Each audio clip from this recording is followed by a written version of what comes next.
Okay, so let's get started. Let's look at the basic elements of music. Music is written on a staff, and that's represented by these 5 lines and 4 spaces. And the staff actually tells a musician, like a piano player or a trumpet, what note to play in the scale. Each line and space means something specific. Now, for drums, we don't always have pitches. We're playing a drum set. These aren't specific notes, they're specific instruments. They're all different.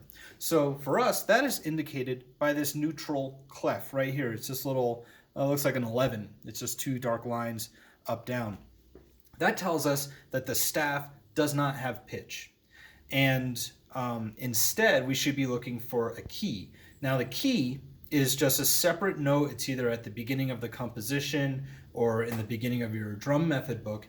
And it is like literally tells you this line is a snare drum, this space is a bass drum, and it spells it out for you. And then that way you're able to remember that, bring it back to your music, and perform the rhythms and the music on the right instrument.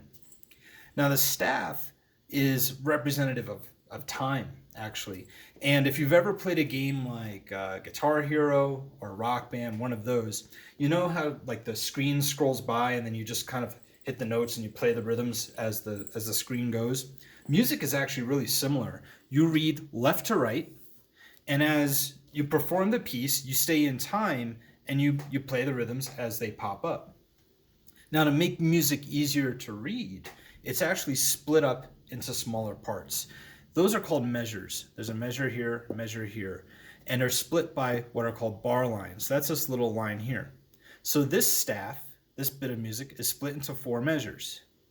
And the end of the piece is indicated by the double bar line. So that's it. That's the period at the end of the sentence. Now, I said measures split the staff into equal parts and that the staff is time. So the next question is, how long does the measure last? And so the way the composer tells the performer how long a measure lasts is with the time signature. Now, I'm going to get into a lot more detail on time signatures in future videos, and especially the next one, we're going to talk about 4/4 time. But in this case, 4/4 time, I'm just going to say that it counts for 4 beats in the measure, and the quarter note is what gets the beat. So what's a quarter note? These are quarter notes here. And again, I'm going to get into way more depth on this in the next video, which is about quarter notes, rests, and time signatures. In this case, we're saying the time signature is 4/4. There's 4 quarter notes in the measure, and you'll see in this measure there are 1, 2, 3, 4 quarter notes. That just tells you how long it lasts. Each one of these has 4 quarter notes in them. I just didn't write them. So we now know, okay, what instruments are playing. We can see the music measured evenly. We know we have 4 measures of 4/4 time. We can see where it ends. Now we need to know how fast is the music going to go by. That is indicated by the tempo. The tempo means how fast we're playing. And in this case, the tempo is indicated by quarter note equals 80. What does 80 mean? 80 is referring to a unit of time called beats per minute. And you're actually kind of familiar with this idea. When you look at a clock and the second hand clicks by, it's actually clicking 60 beats per minute. That's because there's 60 seconds in a minute. So each one of those things goes by, there's 60 of them, and a full minute has passed.